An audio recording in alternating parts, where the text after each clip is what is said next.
A Christmas Carol by Charles Dickens, Stave 1, Marley's Ghost. Marley was dead, to begin with. There is no doubt whatever about that. The register of his burial was signed by the clergyman, the clerk, the undertaker, and the chief mourner. Scrooge signed it, and Scrooge's name was good upon change for anything he chose to put his hand to.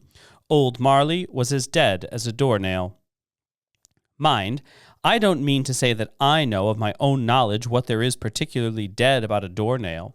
I might have been inclined myself to regard a coffin nail as the deadest piece of ironmongery in the trade, but the wisdom of our ancestors is in the simile, and my unhallowed hands shall not disturb it, or the country's done for. You will therefore permit me to repeat emphatically that Marley was as dead as a doornail.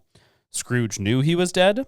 Of course he did. How could it be otherwise? Scrooge and he were partners for I don't know how many years.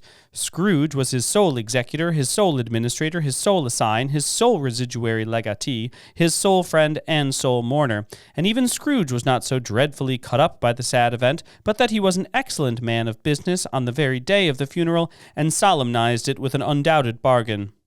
The mention of Marley's funeral brings me back to the point I started from. There is no doubt that Marley was dead. This must be distinctly understood, or nothing wonderful can come of the story I am going to relate.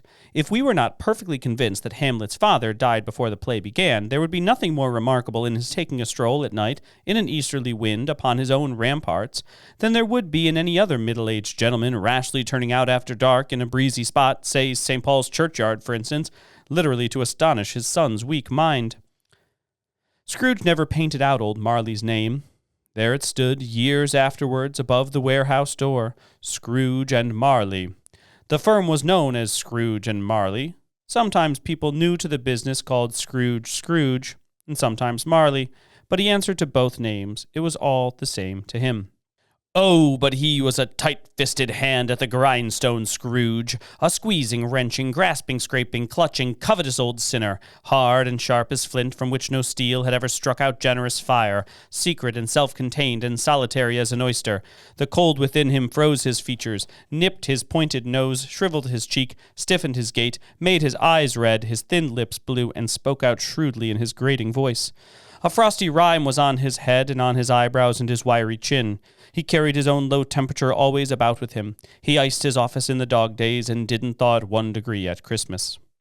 External heat and cold had little influence on Scrooge. No warmth could warm, no wintry weather chill him. No wind that blew was bitterer than he, no falling snow was more intent upon its purpose, no pelting rain less open to entreaty. Foul weather didn't know where to have him. The heaviest rain and snow and hail and sleet could boast of the advantage over him in only one respect. They often came down handsomely, and Scrooge never did.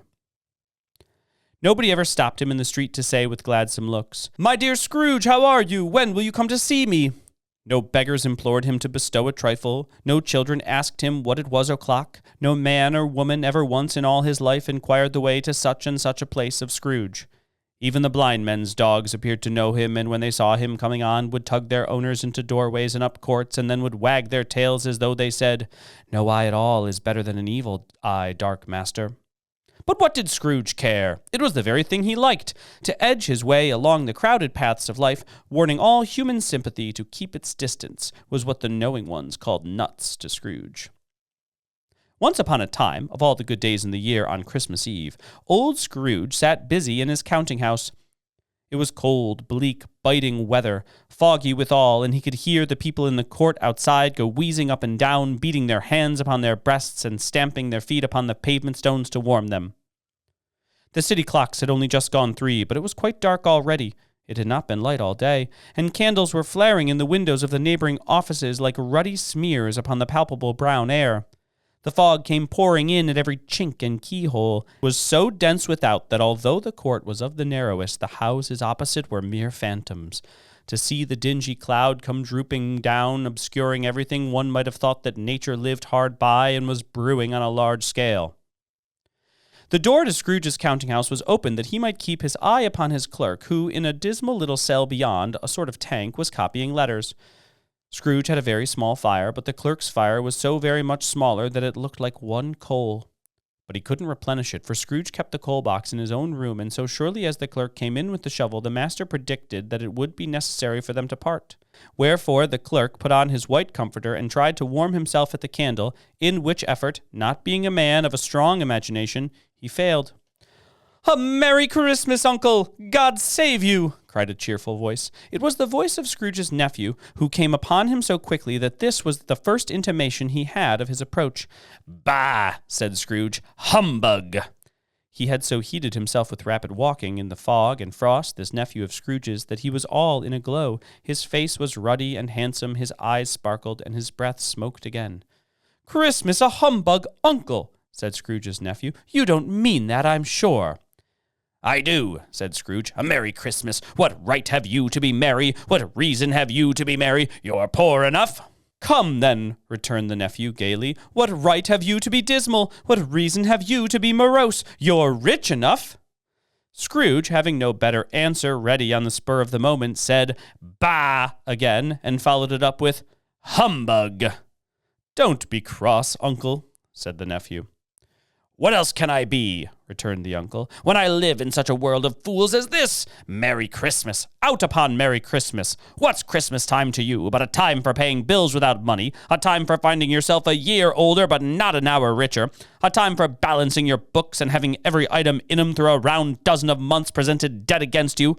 If I could work my will," said Scrooge indignantly, "every idiot who goes about with Merry Christmas on his lips should be boiled with his own pudding and buried with a stake of holly through his heart, he should." "Uncle," pleaded the nephew. "Nephew," returned the uncle sternly, "keep Christmas in your own way and let me keep it in mine." "Keep it?" repeated Scrooge's nephew. "But you don't keep it." "Let me leave it alone, then," said Scrooge. "Much good may it do to you, much good it has ever done you." "There are many things from which I might have derived good, by which I have not profited, I dare say," returned the nephew. "Christmas among the rest. But I am sure I have always thought of Christmas time, when it has come round, apart from the veneration due to its sacred name and origin, if anything belonging to it can be apart from that, as a good time, a kind, forgiving, charitable, pleasant time. The only time I know of in the long calendar of the year, when men and women seem by one consent to open their shut-up hearts freely, and to think of people below them as if they really were fellow passengers to the grave, and not another race of creatures bound on other journeys. And therefore, Uncle, though it has never put a scrap of gold or silver in my pocket, I believe that it has done me good, and will do me good, and I say, God bless it." The clerk in the tank involuntarily applauded. Becoming immediately sensible of the impropriety, he poked the fire and extinguished the last frail spark forever. "Let me hear another sound from you," said Scrooge, "and you'll keep your Christmas by losing your station. You're quite a powerful speaker, sir," he added, turning to his nephew. "I wonder you don't go into Parliament." "Don't be angry, Uncle. Come, dine with us tomorrow." Scrooge said that he would see him. Yes, indeed he did. He went the whole length of the expression, and said that he would see him in that extremity first. "But why?" cried Scrooge's nephew. "Why?" "Why did you get married?" said Scrooge. "Because I fell in love." "Because you fell in love," growled Scrooge, as if that were the only one thing in the world more ridiculous than a Merry Christmas. "Good afternoon." "Nay, Uncle, but you never came to see me before that happened. Why give it as a reason for not coming now?" "Good afternoon," said Scrooge. "I want nothing from you. I ask nothing of you. Why cannot we be friends?" "Good afternoon," said Scrooge. "I'm sorry with all my heart to find you so resolute. We have never had any quarrel to which I have been a party, but I have made the trial in homage to Christmas, and I'll keep my Christmas humor to the last. So a Merry Christmas, Uncle." "Good afternoon," said Scrooge. "And a Happy New Year." "Good afternoon," said Scrooge. His nephew left the room without an angry word notwithstanding. He stopped at the outer door to bestow the greetings of the season on the clerk, who, cold as he was warmer than Scrooge, for he returned them cordially. "There's another fellow," muttered Scrooge, who overheard him. "My clerk, with 15 shillings a week and a wife and family, talking about a Merry Christmas. I'll retire to Bedlam." This lunatic, in letting Scrooge's nephew out, had let 2 other people in. They were portly gentlemen, pleasant to behold, and now stood with their hats off in Scrooge's office. They had books and papers in their hands, and bowed to him. "Scrooge and Marley's, I believe," said one of the gentlemen, referring to his list. "Have I the pleasure of addressing Mr. Scrooge or Mr. Marley?" "Mr. Marley's been dead these 7 years," Scrooge replied. "He died 7 years ago this very night." "We have no doubt his liberality is well represented by his surviving partner," said the gentleman, presenting his credentials. It certainly was, for they had been two kindred spirits. At the ominous word liberality, Scrooge frowned and shook his head and handed the credentials back. "At this festive season of the year, Mr. Scrooge," said the gentleman, taking up a pen, "it is more than usually desirable that we should make some slight provision for the poor and destitute who suffer greatly at this present time. Many thousands are in want of common necessaries. Hundreds of thousands are in want of common comforts, sir." "Are there no prisons?" asked Scrooge. "Plenty of prisons," said the gentleman, laying down the pen again. "And the union workhouses?" demanded Scrooge. "Are they still in operation?" "They are still," returned the gentleman. "I wish I could say they were not." "The treadmill and the poor law are in full vigor, then?" said Scrooge. "Both very busy, sir." "Oh, I was afraid from what you said at first that something had occurred to stop them in their useful course," said Scrooge. "I'm very glad to hear it." "Under the impression that they scarcely furnish the Christian cheer of body or mind to the multitude," returned the gentleman, "a few of us are endeavoring to raise a fund to buy the poor some meat and drink and means of warmth. We choose this time because it is a time of all others when want is keenly felt and abundance rejoices. What shall I put you down for?" "Nothing," Scrooge replied. "You wish to be anonymous?" "I wish to be left alone," said Scrooge. "Since you ask me what I wish, gentlemen, that is my answer. I don't make merry myself at Christmas, and I can't afford to make idle people merry. I help support the establishments I have mentioned. They cost enough, and those who are badly off must go there." "Many can't go there, and many would rather die." "If they would rather die," said Scrooge, "they had better do it and decrease the surplus population. Besides, excuse me, I don't know that." "But you might know it," observed the gentleman. "It's not my business," Scrooge returned. "It's enough for a man to understand his own business and not to interfere with other people's. Mine occupies me constantly. Good afternoon, gentlemen." Seeing that it would be useless to pursue their point, the gentleman withdrew. Scrooge resumed his labors with an improved opinion of himself and in a more facetious temper than was usual with him. Meanwhile, the fog and darkness thickened so that people ran about with flaring links, proffering their services to go before horses and carriages and conduct them on their way. The ancient tower of a church, whose gruff old bell was always peeping slyly down at Scrooge out of a Gothic window in the wall, became invisible and struck the hours and quarters in the clouds, with tremulous vibrations afterwards, as if its teeth were chattering in its frozen head up there. The cold became intense. In the main street at the corner of the court, some laborers were repairing glass pipes and had lighted a great fire in a brazier, round which a party of ragged men and boys were gathered, warming their hands and winking their eyes before the blaze in rapture. The water plug, being left in solitude, its overflowing sullenly congealed and turned to misanthropic ice. The brightness of the shops where holly sprigs and berries crackled in the lamp heat of the windows made pale faces ruddy as they passed. Poulterers' and grocers' trades became a splendid joke, a glorious pageant, with which it was next to impossible to believe that such dull principles as bargain and sale had anything to do. The Lord Mayor, in the stronghold of the mighty mansion house, gave orders to his 50 cooks and butlers to keep Christmas as a Lord Mayor's household should, and even the little tailor, whom he had fined 5 shillings on the previous Monday for being drunk and bloodthirsty in the streets, stirred up tomorrow's pudding in his garret, while his lean wife and baby sallied out to buy the beef. Yet and colder, piercing, searching, biting cold, if the good St. Dunstan had but nipped the evil spirit's nose with a touch of such weather as that, instead of using his familiar weapons, then indeed he would have roared to lusty purpose. Owner of one scant young nose, gnawed and mumbled by the hungry cold as bones are gnawed by dogs, stooped down at Scrooge's keyhole to regale him with a Christmas carol, but at the first sound of "God bless you, merry gentlemen, may nothing you dismay," Scrooge seized the ruler with such energy of action that the singer fled in terror, leaving the keyhole to the fog and even more congenial frost. At length the hour of shutting up the counting-house arrived. With an ill will, Scrooge dismounted from his stool and tacitly admitted the fact to the expectant clerk in the tank, who instantly snuffed his candle out and put on his hat.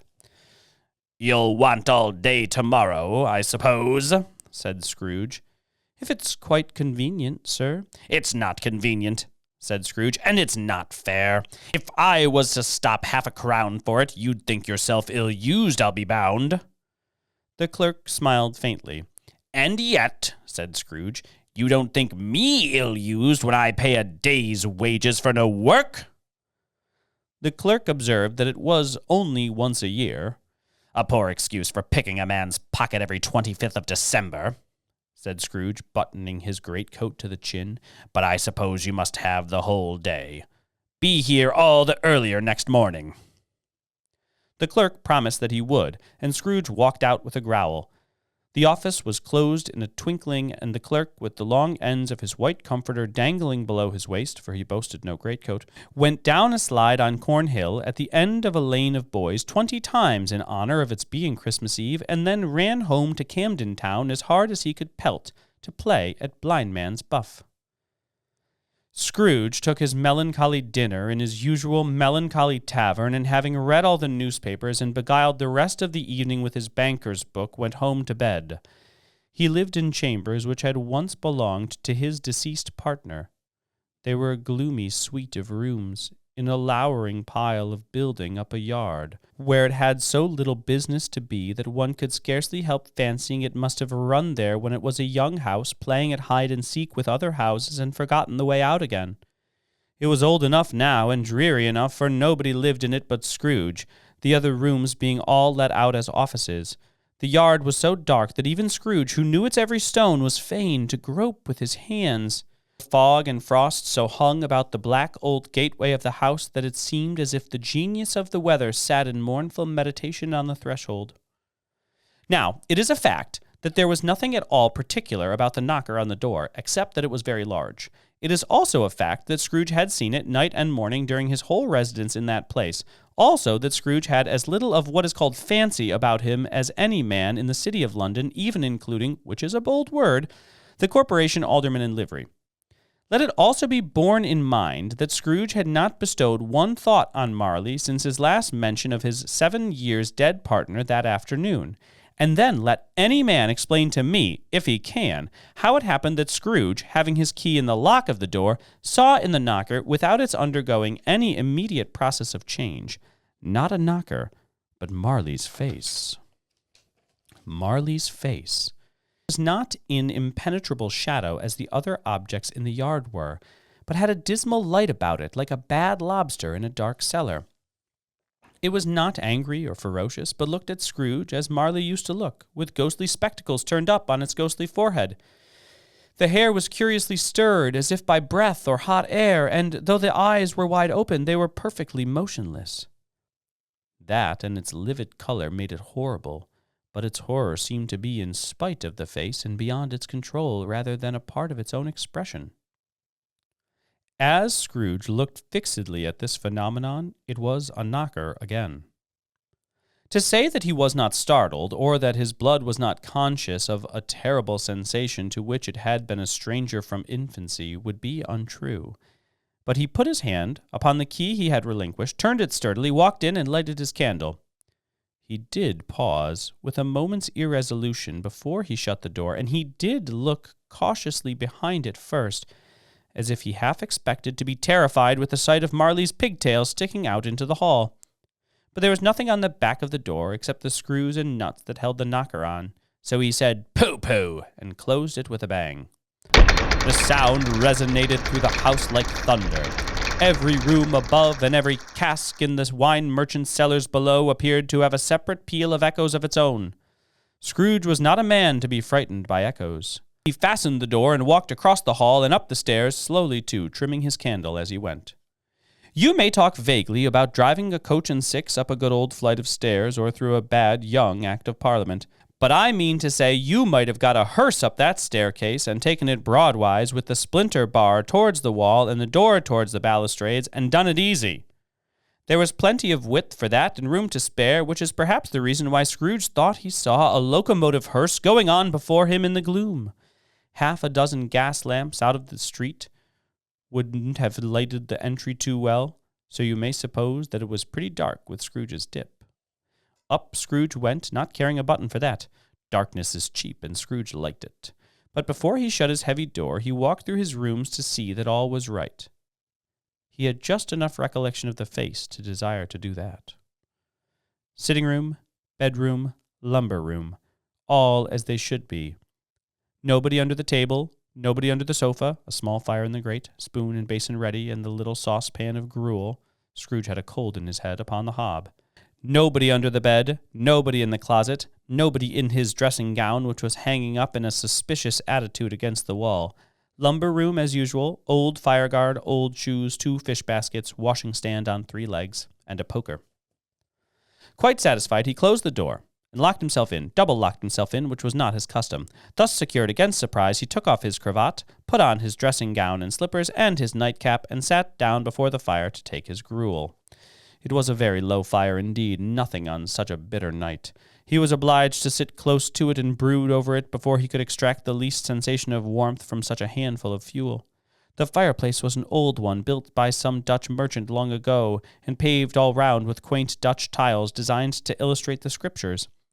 There were Cains and Abels, Pharaoh's daughters, queens of Sheba, angelic messengers descending through the air on clouds like feather-beds, Abrahams, Belshazzars, apostles putting off to sea in butter-boats, hundreds of figures to attract his thoughts, and yet that face of Marley, 7 years dead, came like the ancient prophet's rod and swallowed up the whole.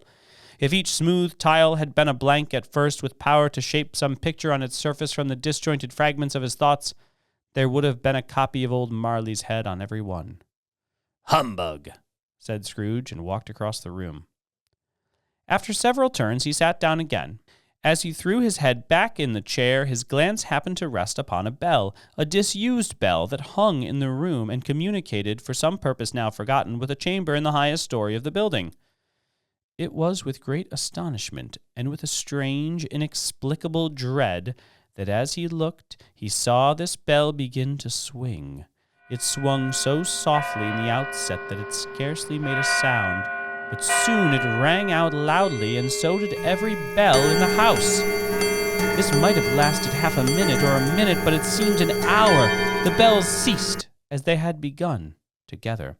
They were succeeded by a clanking noise, deep down below, as if some person were dragging a heavy chain over the casks in the wine merchant's cellar. Scrooge then remembered to have heard that ghosts in haunted houses were described as dragging chains. The cellar door flew open with a booming sound, and then he heard the noise much louder in the floors below, then coming up the stairs, then coming straight towards his door. "It's humbug still," said Scrooge. "I won't believe it." His color changed, though, when without a pause it came on through the heavy door and passed into the room before his eyes. Upon its coming in, the dying flame leaped up as though it cried, "I know him, Marley's ghost!" and fell again. The same face. The very same. Marley in his pigtail, usual waistcoat, tights and boots, the tassels on the latter bristling like his pigtail and his coat skirts, and the hair upon his head. The chain he drew was clasped about his middle. It was long and wound about him like a tail, and it was made, for Scrooge observed it closely, of cash boxes, keys, padlocks, ledgers, deeds, and heavy purses wrought in steel. His body was transparent, so that Scrooge, observing him and looking through his waistcoat, could see the 2 buttons on his coat behind. Scrooge had often heard it said that Marley had no bowels, but he had never believed it until now. No, nor did he believe it even now. Though he looked the phantom through and through and saw it standing before him, though he felt the chilling influence of its death-cold eyes and marked the very texture of the folded kerchief bound about its head and chin, which wrapper he had not observed before, he was still incredulous and fought against his senses. "How now?" said Scrooge, caustic and cold as ever. "What do you want with me?" "Much." Marley's voice, no doubt about it. "Who are you?" "Ask me who I was." "Who were you, then?" said Scrooge, raising his voice. "You're particular for a shade." He was going to say "to a shade," but substituted this as more appropriate. "In life I was your partner, Jacob Marley." Can you sit down?" asked Scrooge, looking doubtfully at him. "I can." "Do it, then." Scrooge asked the question because he didn't know whether a ghost so transparent might find himself in a condition to take a chair, and felt that in the event of its being impossible, it might involve the necessity of an embarrassing explanation. But the ghost sat down on the opposite side of the fireplace, as if he were quite used to it. "You don't believe in me," observed the ghost. "I don't," said Scrooge. "What evidence would you have of my reality beyond that of your senses?" "I don't know," said Scrooge. "Why do you doubt your senses?" "Because," said Scrooge, "a little thing affects them. A slight disorder of the stomach makes them cheat. You may be an undigested bit of beef, a blot of mustard, a crumb of cheese, a fragment of an underdone potato. There's more of gravy than of grave about you, whatever you are." Scrooge was not much in the habit of cracking jokes, nor did he feel in his heart by any means waggish then. The truth is that he tried to be smart, as a means of distracting his own attention and keeping down his terror, for the spectre's voice disturbed the very marrow in his bones. To sit staring at those fixed, glazed eyes in silence for a moment would play, Scrooge felt, the very deuce with him. There was something very awful, too, in the spectre's being provided with an infernal atmosphere of its own. Scrooge could not feel it himself, but this was clearly the case, for though the ghost sat perfectly motionless, its hair and skirts and tassels were still agitated as by the hot vapor of an oven. "You see this toothpick?" said Scrooge, returning quickly to the charge for the reason just assigned, and wishing, though it were only for a second, to divert the vision's stony gaze from him. "I do," replied the ghost. "You're not looking at it," said Scrooge. "But I see it," said the ghost, "notwithstanding." "Well," returned Scrooge, "I have but to swallow this and be for the rest of my days persecuted by a legion of goblins, all of my own creation. Humbug, I tell you, humbug." At this the spirit raised a frightful cry and shook its chain with such a dismal and appalling noise that Scrooge held on tight to his chair to save himself from falling in a swoon. But how much greater was his horror when the phantom, taking off the bandage round his head, as if it were too warm to wear indoors, its lower jaw dropped down upon its breast. Scrooge fell upon his knees and clasped his hands before his face. "Mercy," he said, "dreadful apparition, why do you trouble me?" "Man of worldly mind," replied the ghost, "do you believe in me or not?" "I do," said Scrooge. "I must. But why do spirits walk the earth, and why do they come to me?" "It is required of every man," the ghost returned, "that the spirit within him should walk abroad among his fellow men and travel far and wide, and if that spirit goes not forth in life, it is condemned to do so after death. It is doomed to wander through the world, oh, woe is me, and witness what it cannot share, but might have shared on earth and turned to happiness." Again the spectre raised a cry and shook its chain and wrung its shadowy hands. "You are fettered," said Scrooge, trembling. "Tell me why." "I wear the chain I forged in life," replied the ghost. "I made it link by link and yard by yard.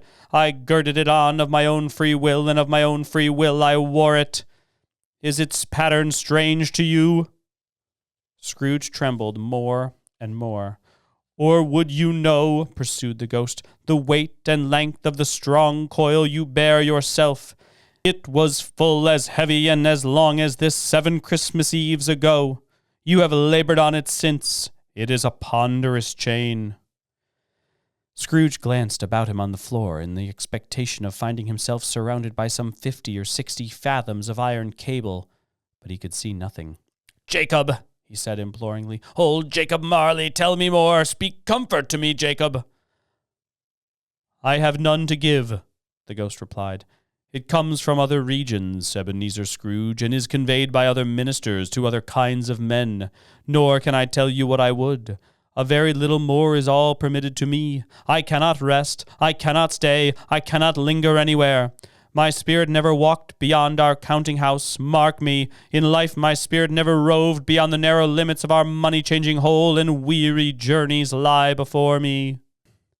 It was a habit with Scrooge, whenever he became thoughtful, to put his hands in his breeches pockets. Pondering on what the ghost had said, he did so now, but without lifting up his eyes or getting off his knees. "You must have been very slow about it, Jacob," Scrooge observed in a businesslike manner, though with humility and deference. "Slow," the ghost repeated. 7 years dead," mused Scrooge, "and traveling all this time." "The whole time," said the ghost. "No rest, no peace, incessant torture of remorse." "You travel fast?" said Scrooge. "On the wings of the wind," replied the ghost. "You might have got over a great quantity of ground in 7 years," said Scrooge. The ghost, on hearing this, set up another cry and clanked its chain so hideously in the dead silence of the night that the ward would have been justified in indicting it for a nuisance. "O captive, bound and double-ironed," cried the phantom, "not to know that ages of incessant labor by immortal creatures for this earth must pass into eternity before the good of which it is susceptible is all developed. Not to know that any Christian spirit working kindly in its little sphere, whatever it may be, will find its mortal life too short for its vast means of usefulness. Not to know that no space of regret can make amends for one life's opportunity misused. Yet such was I, oh, such was I." "But you are always a good man of business, Jacob," faltered Scrooge, who now began to apply this to himself. "Business!" cried the ghost, wringing its hands again. "Mankind was my business. The common welfare was my business. Charity, mercy, forbearance, and benevolence were all my business. The dealings of my trade were but a drop of water in the comprehensive ocean of my business." It held up its chain at arm's length, as if that were the cause of all its unavailing grief, and flung it heavily upon the ground again. "At this time of the rolling year," the spectre said, "I suffer most. Why did I walk through crowds of fellow beings with my eyes turned down, and never raise them to that blessed star which led the wise men to a poor abode? Were there no poor homes to which its light would have conducted me?" Scrooge was very much dismayed to hear the spectre going on at this rate, and began to quake exceedingly. "Hear me," cried the ghost. "My time is nearly gone." "I will," said Scrooge. "But don't be hard upon me. Don't be flowery, Jacob, pray." "How is it that I appear before you in a shape that you can see I may not tell? I have sat invisible beside you many and many a day." It was not an agreeable idea. Scrooge shivered and wiped the perspiration from his brow. "There is no light part in my penance," pursued the ghost. "I am here tonight to warn you that you have yet a chance and hope of escaping my fate, a chance and hope of my procuring Ebenezer." "You were always a good friend to me," said Scrooge. "Thank ye." "You will be haunted," resumed the ghost, "by 3 spirits." Scrooge's countenance fell almost as low as the ghost's had done. "Is that the chance and hope you mentioned, Jacob?" he demanded in a faltering voice. "It is." I think I'd rather not," said Scrooge. "Without their visits," said the ghost, "you cannot hope to shun the path I tread. Expect the first tomorrow, when the bell tolls 1. "Couldn't I take 'em all at once and have it over, Jacob?" hinted Scrooge. "Expect the second on the next night at the same hour, the third upon the next night when the last stroke of 12 has ceased to vibrate. Look to see me no more, and look that for your own sake you remember what has passed between us." When it had said these words, the spectre took its wrapper from the table and bound it round its head as before. Scrooge knew this by the smart sound its teeth made when the jaws were brought together by the bandage. He ventured to raise his eyes again, and found his supernatural visitor confronting him in an erect attitude, with its chain bound over and about its arm. The apparition walked backward from him, and at every step it took, the window raised itself a little, so that when the spectre reached it, it was wide open. It beckoned Scrooge to approach, which he did. When they were within 2 paces of each other, Marley's ghost held up its hand, warning him to come no nearer. Scrooge stopped. Not so much in obedience as in surprise and fear, for on the raising of the hand he became sensible of confused noises in the air, incoherent sounds of lamentation and regret, wailings inexpressibly sorrowful and self-accusatory. The spectre, after listening for a moment, joined in the mournful dirge and floated out upon the bleak, dark night. Scrooge followed to the window, desperate in his curiosity. He looked out. The air was filled with phantoms, wandering hither and thither in restless haste and moaning as they went. Every one of them wore chains like Marley's ghost. Some few, they might be guilty governments, were linked together. None were free. Many had been personally known to Scrooge in their lives. He had been quite familiar with one old ghost in a white waistcoat, with a monstrous iron safe attached to its ankle, who cried piteously at being unable to assist a wretched woman with an infant whom it saw below upon a doorstep. The misery with them all was, clearly, that they sought to interfere for good in human matters, and had lost the power forever. Whether these creatures faded into mist, or mist enshrouded them, he could not tell. But they and their spirit voices faded together, and the night became as it had been when he walked home. Scrooge closed the window and examined the door by which the ghost had entered. It was double-locked, as he had locked it with his own hands, and the bolts were undisturbed. He tried to say humbug, but stopped at the first syllable. And being, from the emotion he had undergone, or the fatigues of the day, or his glimpse of the invisible world, or the dull conversation of the ghost, or the lateness of the hour, much in need of repose, went straight to bed without undressing, and fell asleep upon the instant.